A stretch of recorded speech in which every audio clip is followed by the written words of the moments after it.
The text message arrived at 9:17 p.m. 3 words.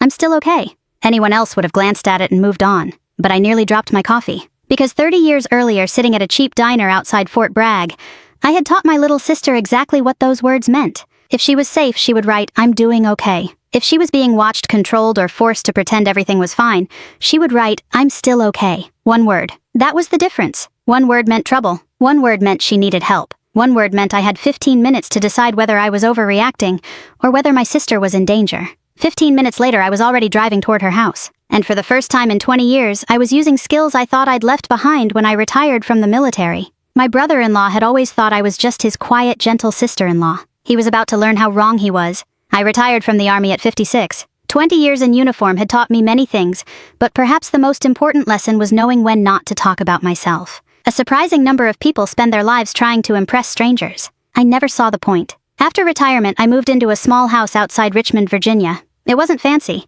The front porch needed repainting. The flower beds constantly fought against the weeds. The mailbox leaned slightly to the left, no matter how many times I fixed it. I loved every inch of it. Most mornings I woke before sunrise, made coffee, and sat on the porch listening to birds wake up. Nobody there knew much about my past. To them, I was simply Sarah Mitchell, a quiet woman who liked gardening, a widow who volunteered at the animal shelter, a woman who baked peach cobbler for church fundraisers. I preferred it that way. The Army had already taken enough years of my life. I didn't need to carry it into every conversation. My younger sister Emily lived about 40 minutes away. She was 4 years younger than me, and had always been the softer one between us. When we were children, I climbed trees. Emily picked flowers. I got into fights. Emily apologized for them. I joined the military. Emily became a school librarian. Yet somehow we had always remained close, especially after our parents passed away. For years, every Sunday became our tradition. Lunch together. Coffee afterward. A few hours talking about nothing important. Those afternoons meant more to me than I ever admitted. Emily married Kevin Brooks 8 years earlier.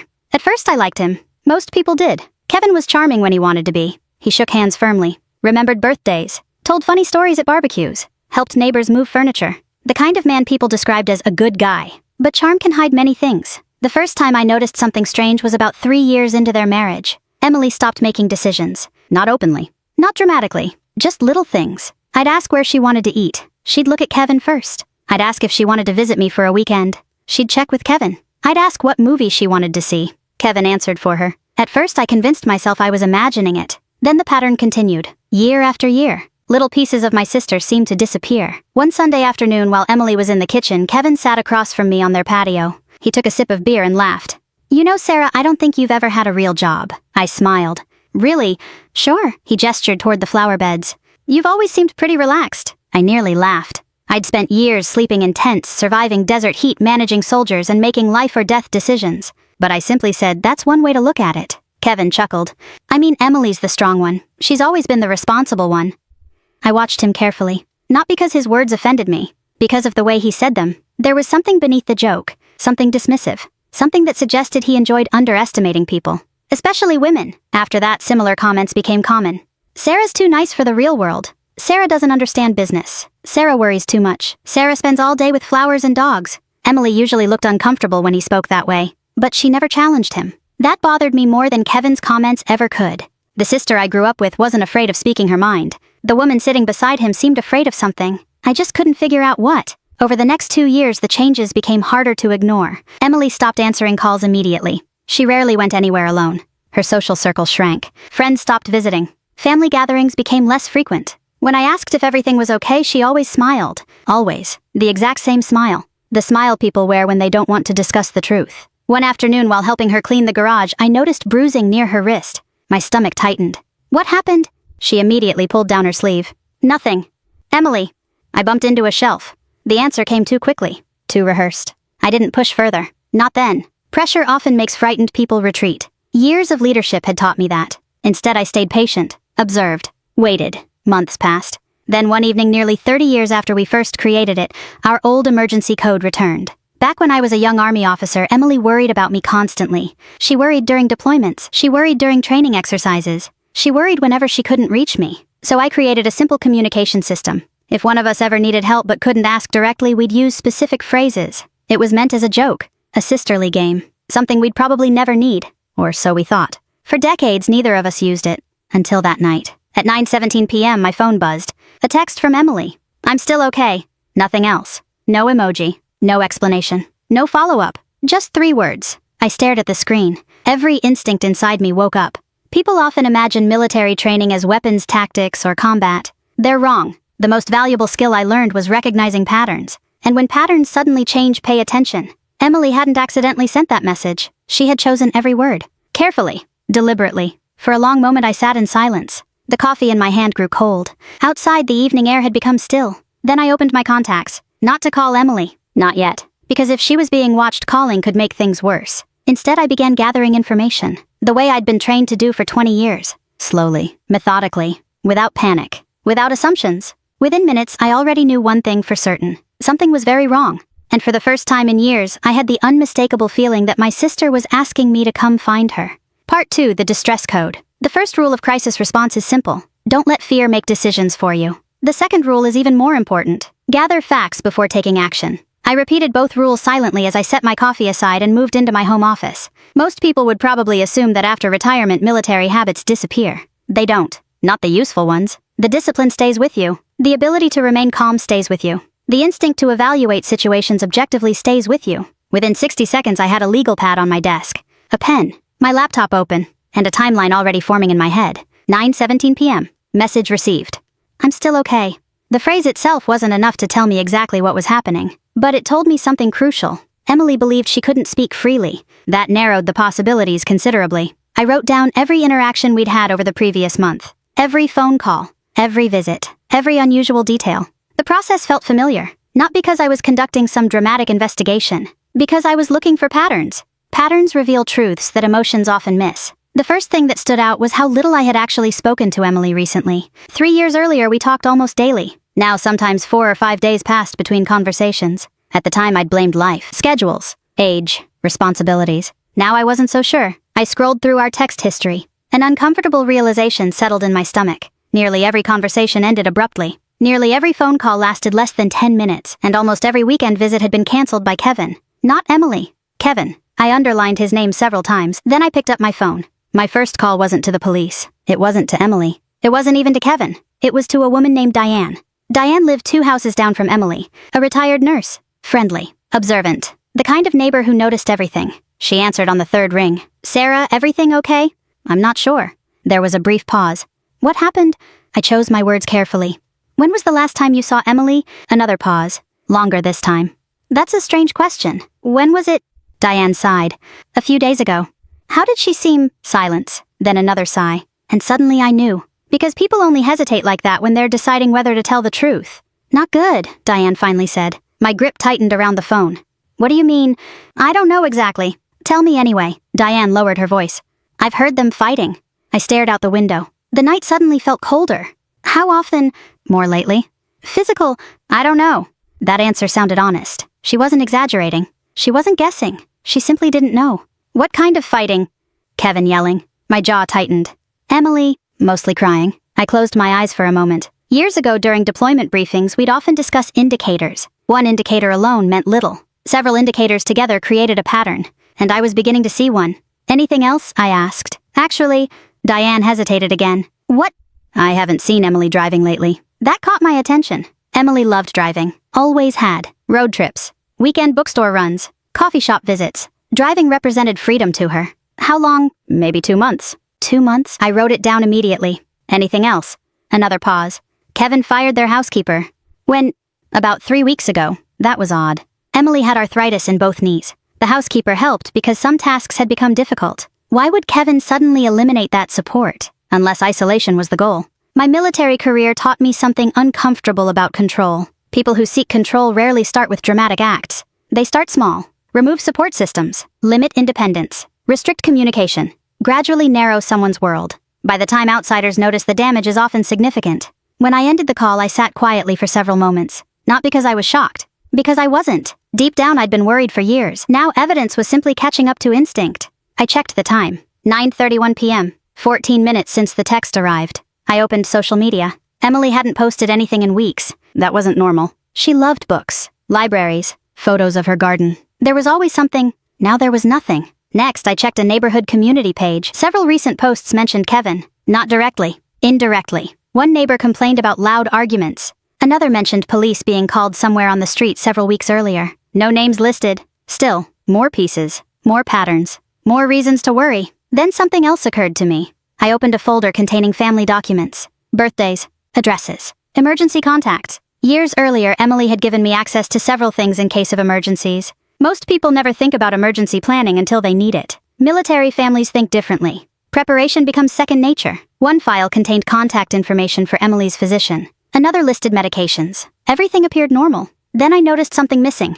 A recent update wasn't there. Emily usually updated everything meticulously. The absence bothered me. Small details matter, especially when someone who is habitually organized suddenly stops being organized. At 9:34 p.m. I made a decision. I would drive to her house. Not tomorrow. Not in the morning. Now. Before leaving, I sent one carefully worded text. Not to Emily. To Kevin. Just enough to establish a baseline. Just enough to see how he responded. Thinking about stopping by tomorrow. Hope you both are doing well. The reply came less than a minute later. Too fast. Almost as if he'd been staring at his phone. We're fine. No mention of Emily. No greeting. No warmth. Just 2 words. We're fine. Not she's fine. Not Emily says hello. We're fine. Control often reveals itself in language. I had seen that pattern before. Many times. I grabbed my keys, my purse, a lightweight jacket. Then I paused beside the front door. The house was silent. The grandfather clock in my hallway ticked steadily. For a moment I felt the weight of age. Not physical age. Emotional age. The realization that after all these years I might be stepping into another crisis. I had spent decades protecting soldiers, guiding young men and women through dangerous situations, helping families through difficult phone calls. I thought that chapter of my life had ended. Apparently not. As I locked the door behind me, the night air felt cool against my face. The drive normally took 40 minutes. I covered it in 32. Not because I sped recklessly, because my mind had already shifted into operational mode. Observe, assess, respond. The familiar rhythm returned effortlessly. By the time I reached Emily's neighborhood, most houses were dark. Porch lights glowed softly. Sprinklers clicked somewhere in the distance. Everything appeared peaceful. Too peaceful. I parked half a block away. Old habits. I wanted to observe before announcing my presence. Walking slowly along the sidewalk, I studied the house. Lights were on downstairs. One upstairs. The garage was closed. No obvious signs of disturbance. No police. No ambulance. No visible emergency. To anyone else it looked perfectly normal. Then I reached the side yard. And froze. Through a narrow gap between curtains, I could see part of the living room. Emily was sitting on the couch. Her shoulders were trembling. She was crying. And standing near the doorway was Kevin, watching her. Not comforting her. Not speaking. Just watching. Then he walked to the front door, checked the lock, and locked it again. My heartbeat slowed. Not faster. Slower. The way it always did when a situation became clear. Because uncertainty had just become certainty. Emily hadn't imagined the danger. And neither had I. Something was very wrong inside that house. And for the first time that night, I stopped wondering whether my sister needed help. Now I needed to figure out exactly how to get her out. Part 3. The man who didn't know who he was dealing with. For nearly a minute I remained in the shadows beside the hedge watching the living room window. Emily sat motionless on the couch. Kevin paced. Back and forth. Back and forth. Every movement carried the same restless energy I'd seen many times before. Not in family homes. In command briefings. In disciplinary hearings. In rooms where people knew they were losing control and were desperately trying to regain it. The difference was that soldiers eventually accepted accountability. People like Kevin usually didn't. I watched him stop beside Emily. He said something. I couldn't hear the words through the glass, but I saw her shoulders tighten. Then she nodded. A small defeated nod. Kevin walked away again. The sight made something twist inside my chest. Not anger. Not yet. Sadness. Because I remembered who Emily used to be. The woman sitting on that couch wasn't the sister who had once driven 6 hours through a snowstorm to help me move into my first apartment. She wasn't the woman who organized community literacy programs. She wasn't the woman who could make an entire room laugh with one perfectly timed joke. This Emily looked smaller. Like someone who had spent years apologizing for simply existing. I had seen it happen before. Control changes people. Not overnight. Slowly. One concession at a time. One compromise at a time. One humiliation at a time. Until they no longer recognize themselves. I stepped away from the window and walked toward the front porch. No more observation. It was time to make contact. The porch light illuminated the front steps as I climbed them. Then I rang the bell. Inside movement stopped immediately. 10 seconds passed. Then 20. The door finally opened. Kevin stood there wearing jeans and a gray polo shirt. For a brief second, surprise flashed across his face. Then the familiar smile appeared. The one he used whenever he wanted to look charming. Sarah, I smiled politely. Evening. What are you doing here? I was in the area. That was obviously a lie. We both knew it. His smile tightened slightly. At 10 o'clock at night, I wanted to check on Emily. She's fine. There it was again. Not let me get her. Not come inside. Not ask her yourself. Just a statement. She's fine. I looked past him toward the living room. I'd still like to see her. Kevin shifted his weight, a tiny movement. Most people wouldn't notice. I did, because hesitation often reveals more than words. She's tired. I'm sure she can decide that herself. The smile disappeared entirely, only for a second, but it disappeared. Then Emily appeared in the hallway. When she saw me, something flickered across her face. Relief, not excitement, not surprise. Relief. That told me everything. Sarah. Her voice sounded strained. I immediately noticed several things. Red eyes, swollen eyelids, a faint bruise near her wrist, and something even more troubling. She wouldn't look directly at Kevin, not for more than a second. People don't avoid eye contact with someone they trust. Not repeatedly, not instinctively. I was worried about you, I said. Emily opened her mouth, then glanced toward Kevin, then looked back at me. I'm okay.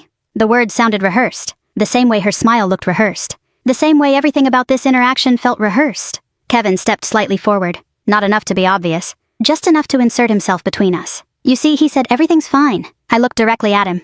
I wasn't talking to you. The silence that followed lasted perhaps 2 seconds. It felt much longer. Kevin blinked. Emily looked stunned. Apparently nobody had spoken to him that way in a while. Interesting. I turned back toward my sister. Can I come in? Another glance toward Kevin. Another hesitation. Then she nodded. Sure. Kevin clearly wanted to refuse, but doing so would look suspicious. Even he understood that. Reluctantly, he stepped aside. The moment I entered the house, my instincts became louder. Not because of anything dramatic, because of small things. Very small things. The kind most people overlook. A security camera mounted in the corner of the living room. Another pointed toward the kitchen. One near the hallway. Too many cameras for a normal home. Especially indoors. The furniture arrangement had changed. Emily's reading chair was gone. Her bookshelves had been reduced by half. Family photographs were missing from several walls. Instead, framed motivational quotes hung in their place. Control. Control. Control. Everywhere I looked, I saw evidence of it. We sat in the living room. Kevin chose the chair nearest Emily, not beside her, near her, positioning himself like a guard. I spent the next 20 minutes making conversation. Nothing confrontational. Nothing dramatic. The weather, church events, neighborhood gossip. The entire time I watched and listened. More importantly, I watched what Kevin did. Every question directed at Emily received the same response. She started answering. Kevin interrupted. She offered an opinion. Kevin corrected it. She told a story. Kevin finished it for her. Again, and again, and again. Eventually, I deliberately tested something. Emily, are you still volunteering at the library on Thursdays? Before she could answer, Kevin spoke. Not anymore. I kept my eyes on my sister. I asked Emily. The room became very quiet. Emily stared down at her hands. Kevin leaned back slowly. His jaw tightened. And suddenly I understood something important. He wasn't worried about me. He was annoyed by me. To Kevin, I wasn't a threat. I was simply an inconvenience. A nosy older sister. A retired woman with flowers in her yard. Someone he assumed he could dismiss. The arrogance was almost impressive. After another 10 minutes I stood. I should get going. Emily looked disappointed. That hurt more than I expected, because it told me she didn't want me to leave. Kevin practically escorted me toward the door. Not rudely. Just eagerly. As we reached the porch, I turned toward Emily. Could you help me carry something to my car? Kevin answered instantly. What? I smiled. A box of books. There are no books, I shrugged. Then help me carry the imaginary books. For the first time all evening, Emily almost smiled. Almost. And because refusing would seem ridiculous, Kevin reluctantly allowed it. The moment we stepped outside alone, I spoke quietly. How bad is it? Emily's face collapsed. Not dramatically. Just enough. Enough for me to see the truth. Tears filled her eyes immediately. Oh God, that was all she said. 2 words. But they carried years of exhaustion. I took her hand gently. He hurts you. She shook her head, then hesitated, then nodded. Not physically often, but enough. Enough. The answer landed like a stone inside my chest. How long? Her voice cracked. 2 years. 2 years. My sister had been living in fear for 2 years. And I hadn't known. The guilt hit hard. Harder than anger. Harder than outrage. Because every older sibling believes they'll protect the younger one, no matter how old they become. And somehow I had missed this. He controls everything, she whispered. My phone. My money. My schedule. My stomach tightened. What do you need from me? She looked directly into my eyes. For the first time that night. For the first time in years, perhaps. And I saw the old Emily. The brave Emily. The sister I remembered? I need a way out. I squeezed her hand. You have one. A car door slammed somewhere down the street. We both looked up. Time was running out. I leaned closer. Listen carefully. She nodded. Tomorrow. Documents. Financial records. Bank statements. Medical records. Anything important. Make copies. Hide them. Then call me. Can you do that? Emily inhaled shakily. Yes. Good. The answer sounded stronger than anything she'd said all evening. Before returning to the house, she stopped me. Sarah, what? Her eyes searched mine. Why aren't you scared of him?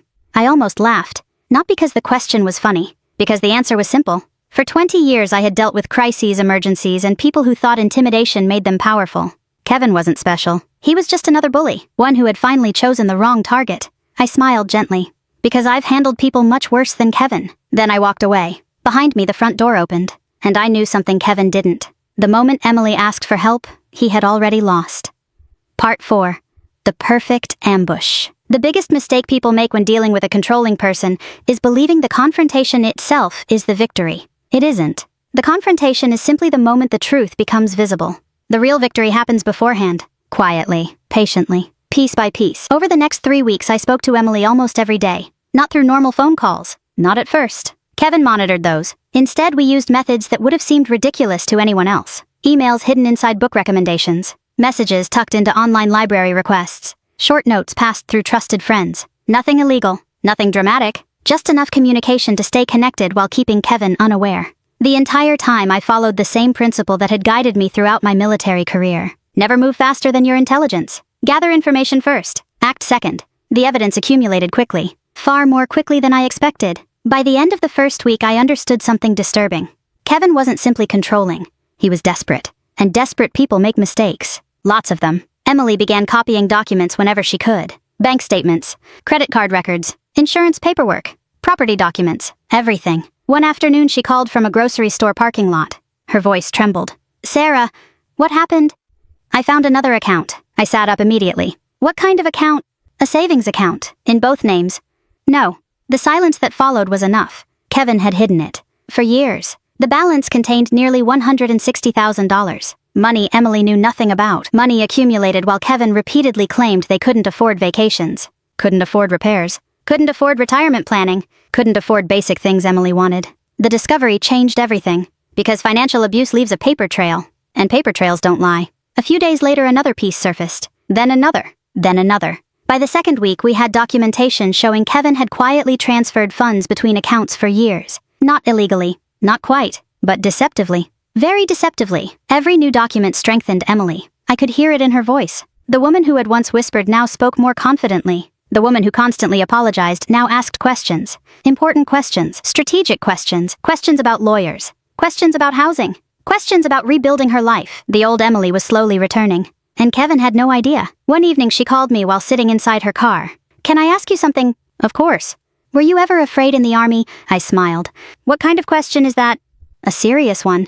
I considered it carefully, then answered honestly. "Every good leader gets scared." "Really?" "Of course." "What makes them different?" I looked out my kitchen window. The sun was setting beyond the trees. Orange light painted the yard. "They move forward anyway." For several seconds she said nothing. Then I heard her exhale. A long breath. The kind people release when they're finally beginning to believe in themselves again. "Okay." "Okay, what?" "I'm ready."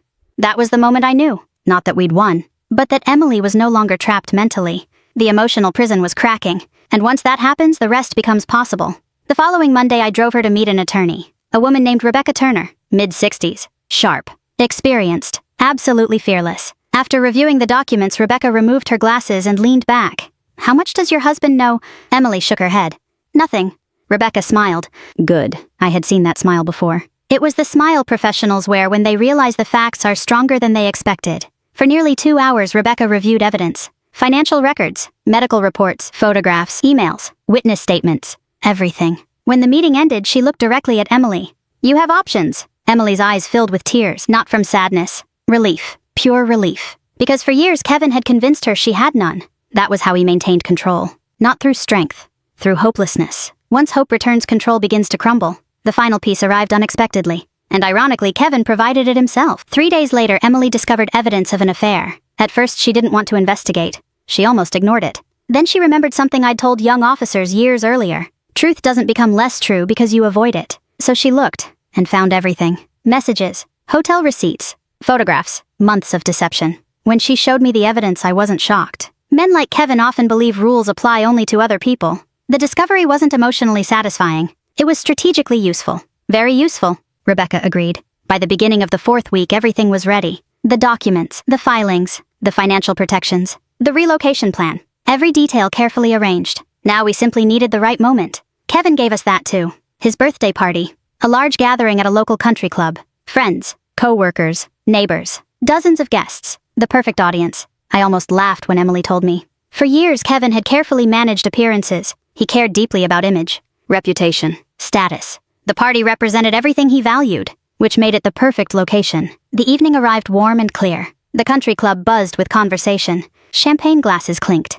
Music drifted through the ballroom. People laughed, smiled, celebrated. Kevin loved every second of it. I watched from across the room as he moved between groups, shaking hands, telling stories, playing the role of successful husband, successful professional, successful man. Nobody else knew the performance was ending. At one point he raised a glass. "Thank you all for coming." Applause followed. More smiles, more laughter. Then he wrapped an arm around Emily, a gesture that looked affectionate, until you noticed how tense she became. "I couldn't have done any of this without my wife." More applause. Then came the line that made my stomach turn. "She's not going anywhere." Several guests laughed. Emily didn't. Neither did I. Because he meant it. And he believed it. That was the problem. He genuinely believed she belonged to him. A few moments later, Rebecca entered the room. She wore a navy suit and carried a thin leather folder. Nothing dramatic. Nothing theatrical. Just business. I saw Kevin notice her. Confusion crossed his face. Then concern. Then uncertainty. Interesting. Perhaps some part of him already knew. Rebecca approached calmly. Emily stepped forward. The room gradually became quieter. People sensed something was happening. Conversation slowed. Heads turned. Kevin looked between them. "What is this?" Rebecca opened the folder. Emily accepted several documents. Then she handed them directly to her husband. The silence became absolute. Kevin stared down at the papers. His face lost color. Not all at once. Gradually, like someone watching a storm approach. "No." One word, barely audible. "No." Again, louder. Emily stood perfectly still. For the first time since I'd arrived, she looked completely calm, completely free. Kevin's eyes moved rapidly across the pages. Divorce petition, financial disclosures, legal notices, everything. The reality finally reached him. The control was gone. The secrets were exposed. The future he assumed belonged to him had disappeared. His gaze snapped toward me. Across the ballroom. Across dozens of stunned guests. Across years of arrogance. "Who the hell are you?" he demanded. Several people looked shocked. I wasn't. I had been waiting for that question. Not because I needed recognition, but because it revealed something important. After 8 years in the family, Kevin still didn't know me. Not really. He never bothered. He saw what he wanted to see. A quiet woman. A retired gardener. A harmless older sister. Nothing more. I met his stare calmly. Then smiled. "The person you should have been worried about from the beginning." The room remained silent. And for the first time all evening, Kevin looked afraid. Part 5, 20 years of service and the final lesson. Fear changes people. Sometimes it makes them run. Sometimes it makes them fight. And sometimes, when a person has spent years believing they control everything, fear makes them unravel right in front of everyone. That night at the country club, I watched Kevin begin to unravel. At first he tried anger. That was predictable. People like Kevin almost always start with anger because it feels powerful. He threw the documents onto a nearby table. "This is ridiculous." Nobody responded. He looked at Emily, then at Rebecca, then at me. His voice rose another level. "She's lying." Still nobody responded. The silence around him grew heavier. Because the truth has a strange effect on a room. Once enough people recognize it, lies suddenly sound much louder than they used to. The guests weren't hearing a confident husband anymore. They were hearing a desperate man. And they knew the difference. Kevin took a step toward Emily. For a brief second I saw the old pattern return. The intimidation. The pressure. The expectation that she would shrink back. That she would apologize. That she would surrender. Instead, Emily simply stood there. Calm. Steady. Looking directly into his eyes. The expression on Kevin's face was almost painful to watch. Not because I felt sorry for him. Because he genuinely couldn't understand what was happening. For years he had trained Emily to doubt herself. To second-guess herself. To seek permission. And now suddenly she wasn't doing any of those things. That terrified him. Rebecca calmly gathered the documents from the table. "Mr. Brooks, you've officially been served." Kevin ignored her. His entire focus remained on Emily. "You can't do this," she answered softly. "I already did." It wasn't loud. It wasn't dramatic. But it may have been the strongest thing I'd ever heard my sister say. The room remained silent. Then Kevin turned toward me. His eyes narrowed. "This was you." I shrugged. "No." "What?" "This was Emily." He laughed bitterly. Emily could never pull something like this off. The moment the words left his mouth, I saw several guests exchange glances, because there it was. The entire problem. Not the money. Not the affair. Not even the control. It was the fact that Kevin genuinely believed Emily was incapable. That belief had poisoned their marriage from the beginning. Emily heard it too. I could see it in her face. And for the first time she looked almost sad for him. Not frightened. Not angry. Sad. Like someone finally seeing a broken person clearly. The party ended shortly afterward. People left quietly. Some offered support. Others avoided eye contact. A few clearly enjoyed the drama. Human nature never changes. As for Kevin, he stormed out before the evening ended. That would be the last time I saw him socially. The legal process took several months, longer than Emily wanted, shorter than Rebecca expected. The reason was simple. Facts. Facts are stubborn things. The financial records existed. The hidden accounts existed. The affair existed. The documentation existed. No amount of outrage could make them disappear.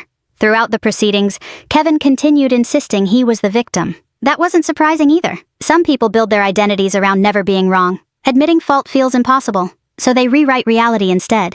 The court wasn't interested in rewritten reality. The court was interested in evidence, and evidence told a very different story. By the time everything concluded, Kevin lost far more than he expected. A substantial portion of his assets, his reputation, several professional opportunities, relationships with people who finally saw him clearly. Most importantly, he lost control, the one thing he valued most. Emily, meanwhile, gained something far more valuable: freedom. The first time I visited her new apartment, she cried before we even unpacked the first box. Not because she was overwhelmed, because she could finally lock a door and know nobody would demand explanations. She could buy groceries without asking permission. She could call friends without being monitored. She could sit quietly and read a book for 3 hours if she wanted. Simple things. Things most people take for granted.